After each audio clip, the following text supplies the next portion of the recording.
Christian, thank you for coming on the show. You're a columnist for foreign policy. You have a long track record of reporting on Russia. You were a correspondent for Newsweek, bureau chief, in fact, if I recall correctly. Also served in Japan. I wanted to begin by tapping into your Russia expertise. Volodymyr Zelensky is visiting the White House today. What do you think is going to happen? Well, that's an excellent question. I'm not sure what's going to happen. We thought that Zelensky was going to the White House to talk about getting Tomahawk missiles, which is something that Ukraine very much wants and that Trump has actually presented as a possibility. Ukraine wants Tomahawks because they're extremely capable weapons. They're offensive weapons with a very, very long range, and that would give Ukraine a capability it currently doesn't quite have. I mean, the technology of the Tomahawks is non plus ultra. It's a very, very sophisticated, precise weapon. And Trump was talking about this. Then he had a call with President Putin. And after Trump talked to President Vladimir Putin... It's important to note that Putin called Trump. Oh, yes. Thank you for that. Apparently, the Russians really were quite worried by the prospect of Tomahawks being given to Ukraine. That's just a supposition, but I think it's a fairly conservative one. I think it's highly likely that's what happened. The Russians heard that Trump was brooding this about, and they said, ooh, we got to do something. And as is so typical of President Trump, after his call with Putin, who probably, flattered and blandished in various ways, Trump then said, well, I don't know, we need to keep a lot of Tomahawks for ourselves. He seemed to back off his position a little bit. Then we saw President Zelensky of Ukraine tweet or post a statement that didn't mention Tomahawks at all. The Ukrainians have to be very, very, very careful about how they manage Trump. Zelensky issued a statement that talked about air defense and some other things that Ukraine needs, didn't mention the Tomahawks. So the Ukrainians are trying to tread very, very carefully here. Putin and Trump seem to have agreed on some sort of additional summit, apparently to be held in Budapest in Hungary, although we don't know any of the details. It feels very much as though Putin once again held out the possibility of some wonderful deal, which was very effective early this year when the two of them met in Alaska. Trump lifted all of his threats of sanctions, which sounded so tough before the summit. And Putin came and conceded nothing, and there was no more talk of these sanctions. So I'm curious to see if we're going to see a similar dynamic develop in this case. There are some signs the White House has been getting a little more serious. I have to be fair to the Trump administration. They have beefed up restored intelligence sharing with the Ukrainians, which is one of the things that has allowed the Ukrainians to strike all these targets deep inside Russia. I'm sure we're going to talk about that some more. So the policy hasn't been completely limp-wristed, but we have seen in the past that for whatever reason, Trump tends to go a bit wobbly when he talks with his friend Putin on the phone. About the wobbliness, which was, of course, Margaret Thatcher's famous phrase to George H.W. Bush on the eve of the first Iraq War, George, don't go wobbly. What do you think explains Trump's predisposition to cater to the Kremlin's sensitivities? That's a very good question, and I think a lot of us who have watched this relationship between Trump and the Russians have molded over for a long time. Trump seems to have tremendous respect for Russia. I would say somewhat exaggerated respect. He's described it in terms as if it were the other superpower. This grand, immense country. He's described it as 10 times the size of Ukraine, which would make it a country. Assuming, he's talking about population. If he were talking about population, that would make Russia a country more populous than the United States, which it is not. It is about 40% the size of the United States in terms of population. Russia's economy is about the size of the economy of Texas, right? The European Union, taken together, is vastly greater, vastly greater economic capacity than Russia does. That is probably on the order of 10 times greater, right? So Russia is a well-armed economic dwarf with a lot of empty land and a lot of natural resources, okay? But they also have good engineering skills, don't they? They have a highly educated populace. That's probably, I would argue, their greatest strength, having witnessed that firsthand. One thing that Russia did bring out of the Soviet Union was a very, very good educational system, which, by the way, also was bequeathed to Ukraine. It's one of the reasons why Ukraine has these incredible engineers, right? They inherited that from the Soviet Union. That was one thing the Soviet Union was quite good at. So Russia is certainly a great power. It's a big, important country, but many of Trump's worldviews seem anchored in the 1980s when he sort of came of age and became a real, a big businessman and a real player. When, the world was divided up effectively between the United States and the Soviet Union. The big player today is China, of course. I mean, China has a vast military capacity, it's incredibly powerful technologically. And Russia really does still look a little bit like Upper Volta with nuclear weapons, right? I'm exaggerating, but not by much. So I think part of it is just this mindset that Trump has. Russia to him is the other big, powerful country. I also can't help feeling that the Russians are playing him very, very successfully. I once met President Putin with a group of other American journalists, and I asked him, what did serving in the KGB tell you about leadership? What skills did you get from being a member of the KGB? And he answered quite forthrightly. He said, being in the KGB, they trained us very, very well how to listen to your partner and to meet your partner's needs and understand what your partner wants.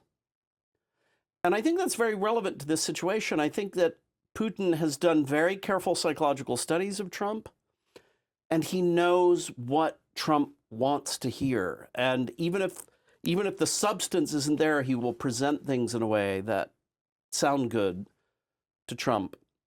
And I personally have a suspicion, completely unfounded, by the way, let me say that up front, that the Russians keep holding out the prospect of tantalizing deals. Right. We know, in fact, he did do this in the conversation with Trump. Right. Yuri Ushakov, who is President Putin's foreign policy advisor, said, one of the things that we've discussed is the possibility of great economic and trade deals once, peace with Ukraine is concluded. He didn't quite say it that way, but this does seem to be in play. And that might help to explain why Trump seems to want economic relations with the Russians so fervently when actually there's very little complementarity there. We are the biggest oil and gas producer in the world. What do we get from partnering with Russia, right? More oil and gas? I guess we could sell oil and gas services to them as we did in the past. What are we going to buy their weapons? I don't think so. Are we going to buy their diamonds and their chrome and their aluminum? Well, I guess. It doesn't seem like a match made in heaven economically. I'm not really sure there's that much we get out of it. Russia's predominantly a natural resource producer, and we're pretty good at that ourselves, actually. So I think this talk of, trade deals and economic relationships is in some way, a veiled reference to the possibility that Trump and his old real estate buddy, Steve Witkoff, his envoy to President Putin, might actually have skin in the game, that they might actually personally benefit. I don't think I'm slandering them by saying this, because they've already demonstrated very clearly that they're perfectly happy to get rich off of the business of government. We recently learned that Steve Witkoff's son is involved in a potentially very lucrative AI deal with some people in the Gulf, clearly benefiting from his father's involvement in the Trump administration. So I don't think these are, obscure conspiracy theories, right? The Trump and his entourage have shown a very clear willingness to mix business and pleasure in this administration. And I think the Russians understand that very well. Nobody understands how to manipulate people by offering them money and deals than Vladimir Putin. That's what he's been doing since he came to power with his own oligarchs. He understands that money can be a great way of tying someone to him and making them dependent on him. All the business people in Russia are directly dependent. The big business people are directly dependent on their personal relationship to Putin. And of course, that's something that is also very congenial to Trump. He believes that you do business with people, and if they want to do business with you, they bend the knee, they suck up to you, they flatter you, they pay public obeisance to you, and you reward them. You reward their loyalty with deals that benefit yourself and them. Now, when you talk about Putin, you're describing him as a cold-eyed realist. However, well, I don't think I use those terms, do I? Well, I think that's when you talk about his ability to manipulate people and so forth. Well, I guess that's the way I think Putin has operated in the past. However, has he jumped the shark with the Ukraine venture? Because now he's getting into megalomania territory where he thinks he's the new Peter the Great, rebuilding the Russian Empire. And you mentioned the energy infrastructure in Russia, which has been taking substantial hits from Ukrainian drone technology. Yeah. How much discontent do you think is simmering inside the Russian elite itself over this war, which has really not been a success until now? Well, let's get to the question of discontent in a second. That's a very interesting and relevant question. Let me just say, I think Putin is very much a realist in his means. His toolkit is a realist toolkit. He's very cynical, very pragmatic in the way he approaches solving problems. But I think he is also an ideologue. We've just had this fantastic story from the Financial Times that explains that when they met at the summit in Alaska, Putin treated Trump to this long rant on history, the history of Russian-Ukrainian relations, which reminds me very much of his interview with Tucker Carlson, where Carlson kept trying to ask questions and Putin would interrupt him and say, "I'm sorry, I'm not finished talking about the 17th century yet," And I think that suggests, and I think this tendency has become more pronounced as Putin has gotten older, I think this suggests that Putin does indeed have a very clearly defined ideology of great Russian chauvinism. And he's managed to kind of paint over it in other cases. But in the case of Ukraine, which is a very essential question about the status of the Russian state, all the pretense goes out the window and he becomes very, very fired up. I think this is the one thing that really gets him going, right?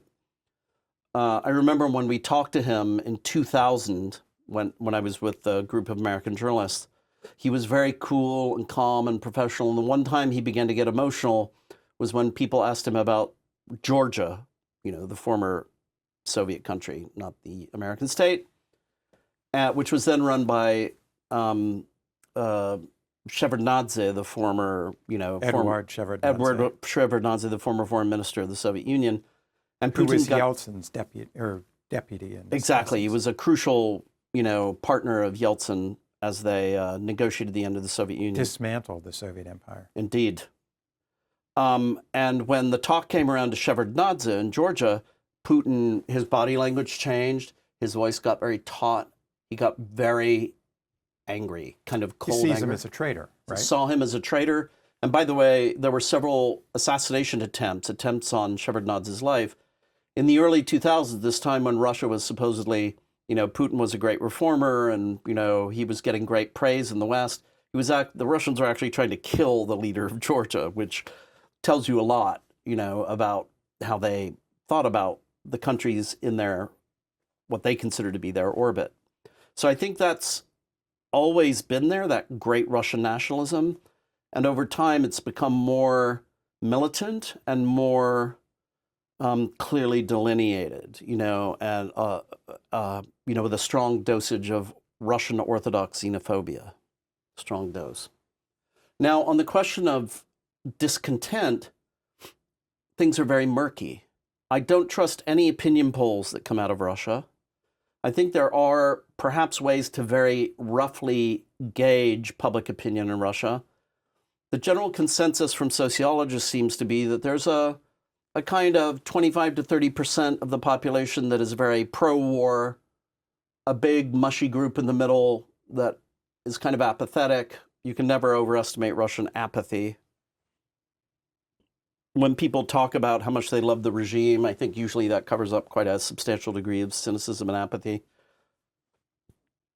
And then there is a considerable but very much minority slice of people, maybe 20%, 15 to 20%, especially in the big cities, who are well-educated,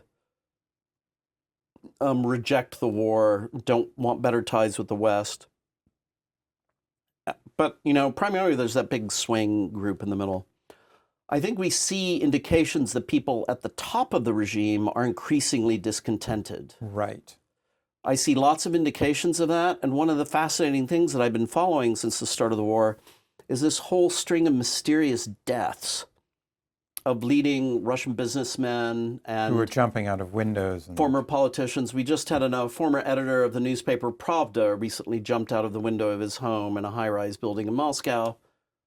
And this has become really something of a trend, right? It's very, very interesting, and it happens over and over and over again. And of course, one of the really interesting cases, which people have largely forgotten, is the mutiny of Mr. Prigozhin, who ran, this mercenary company of mercenaries that did a lot of fighting in Ukraine. Probably could have gone all the way to Moscow. Yevgeny Prigozhin, yeah. The Wagner Group, they could have gone all the way to Moscow. They were heading for Moscow in their vehicles, completely unopposed, when I think Prigozhin got cold feet and kind of halted the move. But I can never forget the spectacle of Prigozhin's troops being feted by the people of the city of Rostov, given free drinks and food as the mutiny progressed. That doesn't sound to me like people applauding, Putin's leadership. Prigozhin was a very harsh critic of the war in Ukraine, mostly from the right, but he also did make statements about how kind of senseless the war was, and why are we still doing this, and have we gone about this the right way? And that made him quite popular in certain quarters. And I think people forget this episode a little too quickly, because it suggests to me that, people are just sick of the war. I think there are large swaths of the Russian population that are actually sick of the war. When I lived in Russia in the early 2000s, people were sick of politics, period. And you know what Putin gave them? He gave them stability, peace and quiet. He allowed them to consolidate the market gains they'd made in the 1990s. People were getting their salaries paid on time. You could open a small business. He drove a lot of the big mafia bosses out of business, and you didn't have shootings in the streets anymore, which I remember very fondly from my time in Moscow. And so he gave people the first decade or so of this century was a period of real stability and moderate prosperity. Do you for mean many to Russians. say law and order? And that too, to an extent. I mean, it's very much a law and order in Putin's own image. Right. Yeah. We don't want to exaggerate it. Certainly not. Thank you for pointing that out. And if you just kept doing that, Russia might be in a much better place today.